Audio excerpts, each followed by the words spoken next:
ഇന്ന് ത്രിജടയെ പരിചയപ്പെടാം. രാമായണത്തിലെ രാക്ഷസി കഥാപാത്രമാണ് ത്രിജട.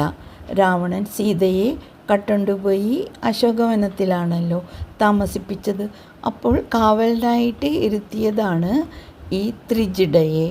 മറ്റു രാക്ഷസിമാരെല്ലാം രാവണനെ കല്യാണം കഴിക്കണം എന്നെല്ലാം പറഞ്ഞ് ഉപദേശിക്കും. എന്നാൽ ത്രിജട പറഞ്ഞത് രാവണനെ കല്യാണം കഴിക്കേണ്ട, രാമൻ എപ്പോഴാണെങ്കിലും വരും, രാവണനെ വധിച്ചിട്ട് സീതാദേവിയെ കൂട്ടിക്കൊണ്ടുപോകും. അങ്ങനെ സീതയോട് അനുകൂലമായി പെരുമാറിയിരുന്ന രാക്ഷസിയാണ് ത്രിജട. രാമായണ കഥയിലും പല ഭാഗങ്ങളിലും മനുഷ്യരുടെ നന്മയും തിന്മയും ഗുണങ്ങളും എല്ലാം കാണിക്കുന്നുണ്ട്. അത് നമുക്ക് പഠിക്കാവുന്നതാണ്. രാമായണ കഥ വായിക്കുമ്പോൾ അറിയാൻ സാധിക്കും.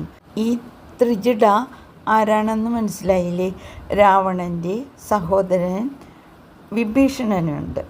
വിഭീഷണൻ രാമഭക്തനായിരുന്നു. ആ വിഭീഷണൻ്റെ പുത്രിയാണ് ത്രിജട.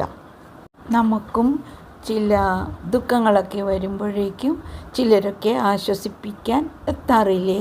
അതുപോലെ സീതാദേവിയെ ആശ്വസിപ്പിക്കാനെത്തിയ രാക്ഷസി കൂടിയാണ് ത്രിജട.